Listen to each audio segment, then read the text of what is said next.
Well, hello and a very warm welcome to this special. We're taking a look at the ODI series between India and Australia that has ended India's dominant run of one-day internationals at home and has pegged the Aussies to reclaim the top ICC ODI rank. Now, it's interesting to note here that Australia snapped India's 4-year unbeaten streak at home one-day internationals with a thrilling win in Chennai. The Aussies defended a score of 269, going all in form at the moment after they won the toss, taking their chances against the climate as well, choosing to bat on a dry and soft surface. They attacked the new ball in the power play that led to quite a few starts, but no half centuries per se. The bowlers then hung in despite a quick start from India, Adam Zampa and Ashton Agar taking 6 wickets between them, pulling India again back. Now, the defence was all the more contentious as Cameron Green was out of Australia's squad. Meanwhile, Stoinis was revelation for the Aussies, bowling 9.1 overs, giving away just 43 runs and also bagging a wicket.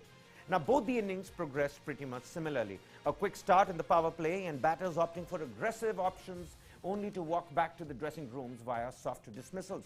Kohli's dismissal, followed by a third straight golden duck for Suryakumar Yadav, left India needing 85 off of 88 balls with 4 wickets in hand. A tough task against the Australians. So the question is, what pain points will India now focus on? Even as Rohit Sharma defends Suryakumar Yadav, will his position in the order change, or will his position altogether take a new look? What have we learned in the midst of this ODI thumping, and what kind of a workload fatigue will the Indian Premier League have on the players? And finally, we look ahead and talk about the run-up to the World Test Championship and the World Cup that India is hosting later this year. Joining me in the studio is my colleague Pankaj Mishra.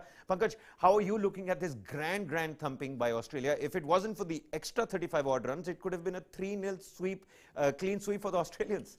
Well, absolutely, Kabir. I won't write off the Indian fight that the team put the other day, but the only issue that I see, obviously, the golden duck spree still continues for Suryakumar Yadav, but the 20-odd runs that Team India fell short of was something that could have been capitulated earlier by the middle order batsmen, especially with Mohammad Shami. So down the order, also chipping in for 14 or 15 odd runs is something that is not expected of him. But yes, Akshar Patel could have done more justice to his role there, because at the end, Kabir, it's the scoreboard, it's the runs on the board and the way you chase it, especially chasing, batting second is something that you need to have bear in your mind. And given the conditions, I wouldn't say that Chennai wicket was too tough to handle despite batting second. Australia did win a good toss there, I must say. But for Team India, unlike the Test series, I would say this one was something that they could have worked on firmly. Virat Kohli, stunner once again with 50-odd runs. The only half century, by the way, of the match. The only half century, obviously, and again, by the time Virat came to bat, both Rohit and Shubman had given a decent start. But yes, again, opening pair should have contributed more the way Mitchell Starc, by the way, the Australian team rather, started. So that was one quarter where I would say, particularly in this match. Overall, definitely we are going to discuss it further in the show. But yes, as far as this match is concerned, I would say that yes, the middle order should have. But you know, Pankaj, I mean, take a look at the quick start that Team India had. We have a Rohit Sharma, who Virat Kohli is on record for saying can read the ball 1.5 seconds before anybody on this planet. Right. And on the other hand, you've got a Shubman Gill, a youngster who's been playing those impeccable knocks, classic textbook cricket shots. But at the same time, just 30, 35 odd runs, and both of them go out for soft dismissals. It seems like the idea in the Indian batters at this point in time is to play those hefty, aggressive shots and not prioritize too much on taking the partnership into the deep of the match. Well, absolutely, Kabir. That is one aspect that weighs heavy on the mind. Secondly, you must also we must also take it into consideration that youngsters like Shubman Gill and for that matter Suryakumar Yadav, they have been given this opportunity. Remember, India versus Australia, be it Test match or be it one day, T20s are a different ballgame altogether. But the pressure is intense. And if you ask me, what in Australia versus New Zealand is what being seen as one of the toughest cricketing games. Likewise, India to Australia again is nothing less. And in that regard, obviously for youngsters like Shubman Gill, who have performed well, obviously it must be, the credit must be given where it's due. But the pressure also, and especially being shifted to the top order. Remember, KL Rahul came down the order, but this time around, for Shubman Gill, I would say, yes, opening pair could have contributed more, but still there are more, matches and innings to be played by these youngsters in order to have a solid grip on high intensity matches like one of these. Right, and you know, it's interesting because you spoke about Akshar Patel as well, and we can cut him some sort of slack because of his performance during the T20s and as well as the test matches. Some really, nice batting knocks, and he was really helpful with the ball as well. But take a look at what KL Rahul has done. Apart from the 50-odd runs in the first match, not really, bringing up and turning up with the goods. Take a look at Surya Kumar Yadav. It's the third golden duck in a row. I'm not going to write him off just yet because Sachin Tendulkar is also on that list of Indian players who had that horrid run in the year 1994 when he got out for 3 consecutive ducks. But still, against Australia at a crucial time when we're looking right up to the World Cup that India is going to be hosting, the World Test Championships, IPL is right around the corner. What are some pain points that you think are going to be bullet points on the whiteboard back in the dressing room? Something that the stalwarts in the Indian dressing room are going to be making sure that this is going to be the focus for the next couple of months to come? Pretty valid question, Kabir, because World Cup is something that the whole world talks about, and that every match or every series that we play, either bilateral, trilateral, all those things are being seen from the prism of how Team India is going to perform during the World Cup. I would say let's begin from the example that we had yesterday. Middle order consolidation is very important here because even if the top order collapses, time and again India has the tail has been exposed at times, the middle order has collapsed completely, and instead of giving a decent fight, even if not a good fight, Team India has at times collapsed much before than the target. And why I'm mentioning this, because we have seen time and again, if the solid start is given to any run chase for that matter, then we have seen the tail wagging also at times. But if the top order collapses, then the middle order's role, the sheet anchor role by the number third or number fourth until number fifth, I would also say, is very important. And there the morale, the stamina, the strength, the way you are approaching, say Hardik Pandya for that matter. Why we call Hardik Pandya a changed man? Because he started to deliver not just with the ball but batting also while he would come down the order. And then he became a match-winning guy also for us. Ravindra Jadeja has also shown the same streaks. But with the change in also the dynamics of the team, youngsters being pitched in, Rahul Dravid is experimenting also, which I would say is a good option to go with as of now. So all these things are coming into picture. And IPL, you were mentioning, Kabir, that is also going to be a game changer, but not especially with the view on the World Cup, but yeah, from the dynamism of the youngsters, that is going to add. Right, and Pankaj, if I'm not wrong, in Visakhapatnam, you had somebody in the shape of Mitchell Stark who just came in and ran a complete riot on the pitch. The first 4 wickets, and everybody the next day, the headlines, all of them read that is India going to be able to face left arm pace bowling? But this time around, it was left arm spinners. And beg your pardon, Rohit Sharma, the skipper, was on record, and he came out and said that left arm, right arm, we don't really bother about that too much. A good ball, a quality ball is a quality ball.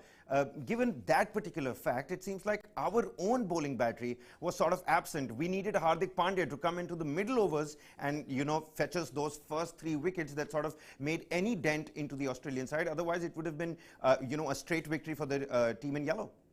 Well, definitely, Kabir, as the saying goes, there are days and then there are days. For Australia, definitely, this Zampa and his other partner, Ashton Agar, they came in handy. Obviously, the way Indian team would collapse, in front of left-arm spin bowling was something which was unexpected because traditionally India has played well against the spin. But now, once again, looking at the spin forte or the pace playing capacity, I think that Team India is past that stage now. This was one of those matches where obviously, nothing went well, I would say, for Team India. But as far as Team India's defense against the spin is concerned, I won't doubt that, first of all. Secondly, when India needs to work is maybe on its own bowling side, where for a Kuldeep Yadav or for that matter. Are we really missing Jasprit Bumrah at the moment? Well, definitely we have been missing him for quite some time now, and the result was also obvious in the last previous encounters. Jasprit Bumrah, obviously on medical grounds, is away, but yes, his role, the way he would give the clinchers, drawing the first blood in the initial overs, that is very crucial. And if that is missing, then all the onus comes down to the spinners. There, the real test comes in. Well, do you think it's also time for, I mean, the Twitter feeds are, of course, flooded, and not to politicize this particular question here, Pankaj, but, there are players that enjoy a certain amount of backing from the institution as well. Do you think that it's time we drop some of these top-order batsmen in the shape of Suryakumar Yadav, KL Rahul, and maybe give a chance to some other youngsters to come up and maybe show their class as well? It's this time right now where hit and trial, will work, certainly before we look up to the World Cup, don't we? Well, absolutely. See, we are still at least roughly 6 to 7 months away from the World Cup as of now. And since the World Cup would be played again in the Indian conditions, Indian subcontinent, that might also be one of the factors where the choice of the players, or whether to drop these, new stars, I would say, in the Indian cricketing field. That would be decided. Maybe Rahul Dravid would be taking a final call on that based on the performance in the coming series, in the coming tournaments also. But as far as the question is, if you don't start, then how would you end then? So giving Suryakumar Yadav a chance, giving Akshay Patel for that matter a chance, for that matter Rahul also, who consolidated later on after initial criticism. Once again, all those factors, in the run-up to the cricketing World Cup matter a lot. And given the fact that the opposition also plays a very crucial role. Someone who is, playing well against Australia might not be playing well against Pakistan, or maybe that kind of attitude or stamina might be missing. But to have a decent mix of not just of firepower, but also of pragmatism and how to actually build on the innings, consolidate on the innings, and then sail through the tough times during a particular match is something that would come through experience. And Rahul Dravid, once again, Kabir, I would add that he is a seasoned player. He has a coaching experience, no doubt. He is making his own choices.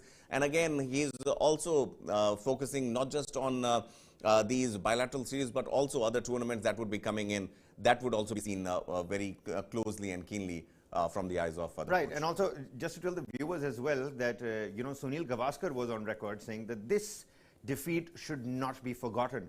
Ever since 2019, it's the first home defeat in terms of ODIs for Team India. But take a look at the other side as well. Some really good things to talk about there as well. Stephen Smith, he's shown us what a real comeback is. Remember that test match where Bancroft was seen with that sandpaper, and ever since then, he's been exiled, he's come back, he's made his way back into the team. Pat Cummins, he had to rush back home, so he held the captaincy for the last and the final test match, and well, what a test match that turned out to be. And take a look at these particular 3 series as well. Stephen Smith has really shown that he is a man of mettle, isn't he? Well, definitely. Stephen Smith, I remember that match vividly in Centurion, if I'm not wrong, in South Africa. And Stephen Smith, obviously, after that sandpaper fiasco, we saw him crying also in front of the press. That was something that broke him down. But then, yes, you're right. Voila, here he is back again into the driver's seat.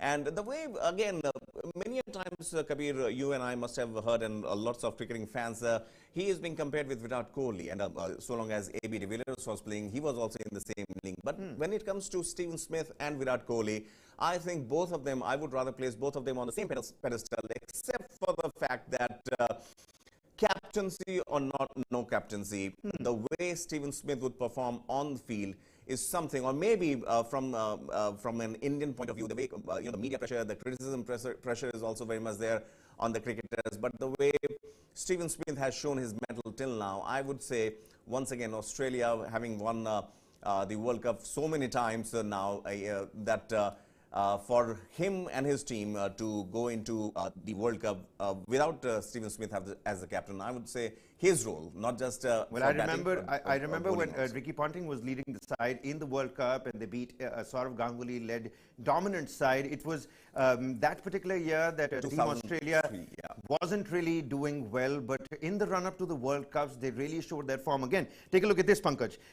Their last 3 ODI series for Team Australia, they lost to Pakistan by 2 matches to 1. They lost to Sri Lanka next by 3 matches to 2. And then they finally beat India. And what a place to be. That particular graphic on your screens, ladies and gentlemen, out of the 5 previous losses in terms of ODIs, Australia has defeated India about 3 times. But, circling back to Surya Kumar Yadav and that particular issue, because come T20s, you really get to see what Surya Kumar is all about. Those 360-degree shots, he can fling you in any portion of the field. And these were just 3 balls, 3 matches, 3 balls with a strike rate, with an average. Everything is nothing but a 0. Rohit Sharma, he has come out and he's tried to defend, his player. And like you would expect from a skipper as well. He said that, he's played just the 3 balls, and people can have bad days like those. Those are some 3 good balls. Apart from the, last one, the idea to send him later, down the pecking order was that the last 15, 20 overs, he's going to be able to play spin better than other players. But that's something that actually did not happen. Was it a gamble that did not pay off, or is Surya Kumar really going through a troubled time at this point in time?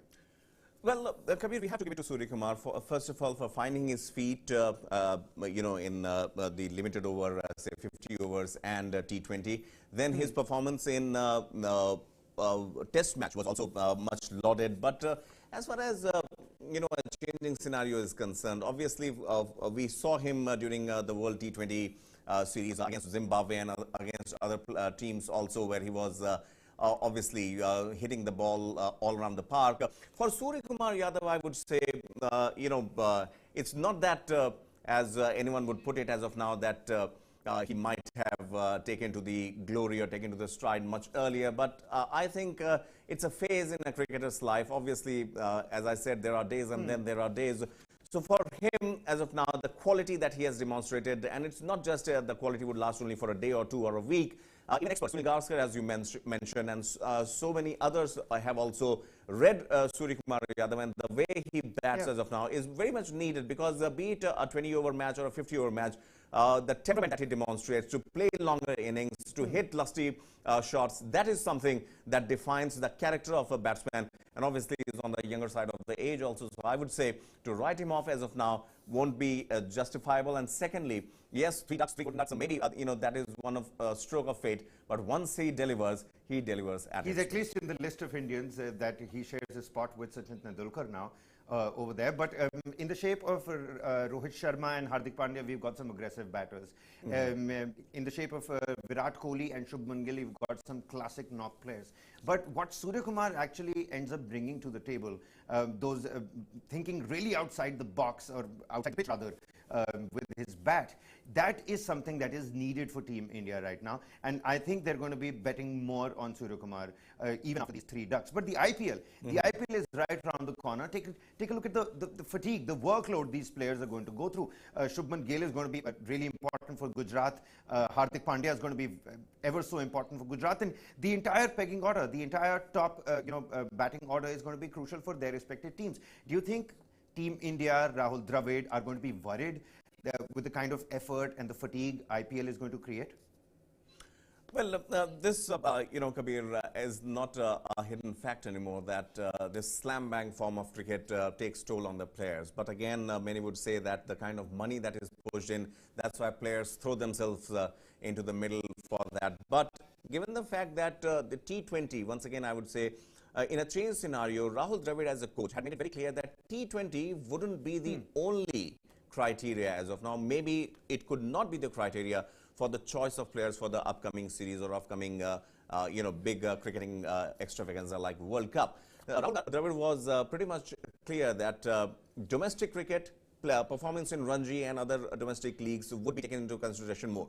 So as far as IPL is concerned, yes, it gives the adrenaline rush that is required for the players. They play with, players from different countries whom they might be playing against in the very next tournament that might be lined up. So in that scenario, IPL, I would say, is a feast for the eyes, definitely. But for players' performance, I would say, it adds a lot of fillip, but again, the scenario completely changes. So because this is a World Cup year. Yeah. Because this is a World Cup year. Absolutely, and the conditioning that is required also, Kabir, both for the IPL and for other bilateral matches or for matches like World Cup. I think there is a sea difference in that, and there the role of the coach comes in, and the temperament of the player also. Well, absolutely. We've tried to put everything in perspective. Everything is on the line as well. The IPL, let's hope nobody picks up a niggle. The World Test Championship, that particular squad still needs to be finalized. And of course, then later on the World Cup as well. Rohit Sharma, we'll play that graphic out for you real quick. Rohit Sharma, he's been ever so constant in defending his players as well. He's talking about Surya Kumar Yadav. He's talking about left arm, right arm, pace bowling, all of that. So pressure on Rohit Sharma as well. How well is he going to be able to sail through all of these, voices of critics? That is also something we'll have to wait and watch. Meanwhile, that's all the time we have for you in this edition of Game On. We're going to put other, stories into perspective as well, and well, hope Surya Kumar really bounces back. Team India really bounces back. It finds the voice it needs. Pankaj, many thanks for joining us in the studio here. We're going to slip into a quick break here. Content continues on the other side. Stay tuned to News9 Live.